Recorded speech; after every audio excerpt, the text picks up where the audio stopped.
Hello there, boys and girls. I'd like to welcome you to another edition of 543. I'm Josh Sickles, along with my esteemed colleague, Vince Rodemer. Today we're going to talk a little college football.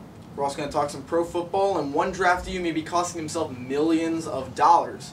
But first, we start in the college game today, as the Miami Hurricanes have now beaten two ACC powers in the past 2 weeks, and have their sights set on another one this upcoming week. So my question to you, Vince, is Miami legit, and are they back to national prominence? I believe they are. They're a good team. They beat Florida State. They beat Georgia Tech. Ja'Cory Harris has looked great. Kevin Durant recently said that he thinks that Ja'Cory Harris is better than Terrell Pryor. I go to Kevin Durant for my college football news. So I think Miami is good. I think they're going to beat Virginia Tech this week because Virginia Tech hasn't looked very good. Ja'Cory Harris could be a Vince Young type player, except without killing himself. So I think Miami's a good team. I completely agree with you, and I think the two things stand out, and you hit on one of them. Ja'Cory Harris has been absolutely outstanding this year, and I would agree right now. If you asked me who would I rather have, Terrell Pryor or Ja'Cory Harris, hands down I would pick Ja'Cory Harris. But the other thing that's really stood out to me is after the beginning of the Florida State game, the Miami defense has really held up. Last week against Georgia Tech, they allowed 95 rushing yards. The same team that they allowed in 2008, they allowed 472 rushing yards against Georgia Tech, but they held Jonathan Dwyer and them to under 100 this time. My only worry with them is this week they play Virginia Tech. Next week they play Oklahoma. Now after that the schedule opens up, we've all seen teams get run down very early. They're going to be facing 4 ranked teams in 4 weeks. Now granted, it is a weakened Oklahoma team because we don't know if Sam Bradford's going to be back. Virginia Tech, we don't know, but that is always a very difficult place to play at down in Blacksburg. So we'll have to see what happens, but I completely agree with you. I think the Miami's back. There aren't many teams that play 4 ranked teams, let alone the first 4 or 5 weeks. And there's not too many teams that want to play Oklahoma either. So I think we have to give Miami credit for their schedule and for beating these teams that, quite frankly, they weren't supposed to beat. Oh, without a doubt, you give them the benefit of the doubt. I mean, after these first 4 games, the schedule really opens up, and the only tough game left really is at UNC later in the season. I mean, Which they will lose. Which they might lose. We'll see. We got to see how this all pans out, and plus they have a game later against South Florida, which lost its value with Matt Grothy now out for the season. So it's gonna, it's a wait and see approach. But I like what Miami is doing. I think that they are back to prominence and back to the program that they were back in the mid-90s. Now we'll switch topics from a high to a low, as this past weekend USC goes up to Washington and loses to Steve Sarkisian and his Washington Huskies. Vince, what does this loss mean for the Trojans? I mean, it's the same thing it's meant the last 3 years, that they beat the good team, or the supposedly good teams, like Ohio State, like Notre Dame, and then they lose to the teams that they're supposed to beat, like Washington, like Oregon State, like Stanford. The one thing that I found, USC's always had a huge, big-name pro quarterback, whether it's Carson Palmer, Matt Leinart, Mark Sanchez. Aaron Corp is not a pro quarterback. Matt Barkley didn't play last week. I think that could have been the difference of why they won or lost, or why they lost in this game. So I think that was most of the reason why they lost last week. Although Jake Locker is a very good quarterback, and that was a good Washington team that beat him, but that's still not the game you're supposed to lose. So I still think USC is okay for this year. I think they're not as dominant as they usually are, but they'll be back by the end of the year. I definitely agree with you, and I still think that Matt Barkley is still not a proven quarterback. I mean, yeah, he went to Ohio State and led them to a victory, but that victory was based on Joe McKnight's legs on that last drive.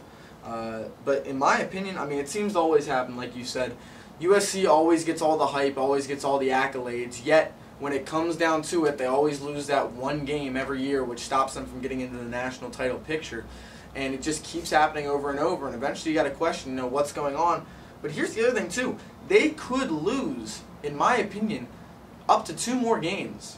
I mean, they still have at Cal, Oregon State, who always gives them trouble even though it's at home, at Oregon, who just beat a tough Utah team, at Arizona State. They've got a home date with UCLA, plus Stanford, I mean, has beat them before with all the parity in college football.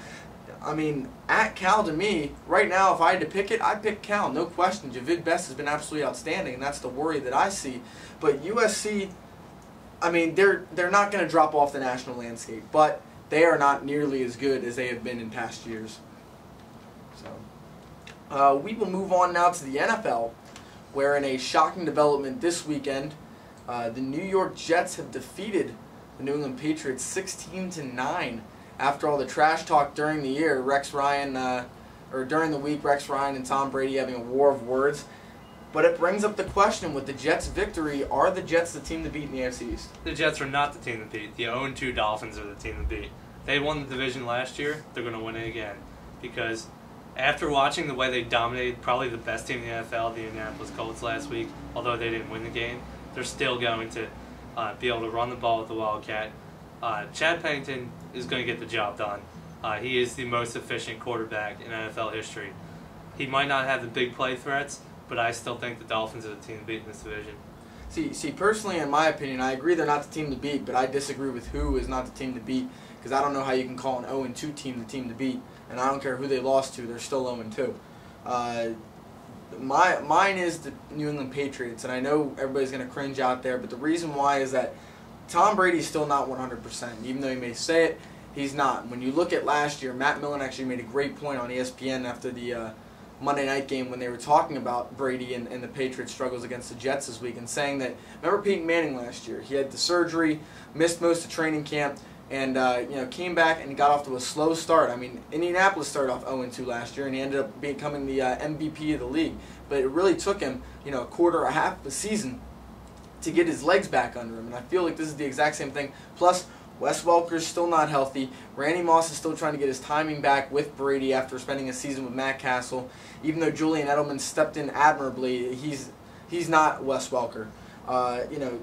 It's going to be a competitive division in general, because the Jets are still going to have to deal with the hungry Dolphins, who I don't think they're the team to beat, but I do think that they're a very, very effective team. And the Bills are lurking. I mean, they had the game won against New England Patriots, lost it, and Tom Brady helped do that. But I think that once Brady comes back around, the defense finally gets their feet under them, I think it's going to be the Pats' team to beat.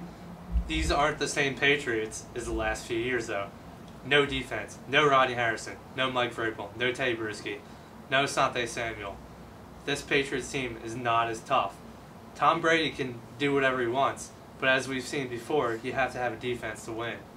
But you look at, with Bill Belichick, he is famous for his defenses. He is famous for just do your job and finding those interchangeable pieces who can step in. So yeah, they might not have the big names, but in my opinion, by the end of the year, they're going to be just fine in defense because they're going to find people to step in. They might not be as dominant as before, but they're going to be effective enough to win the division.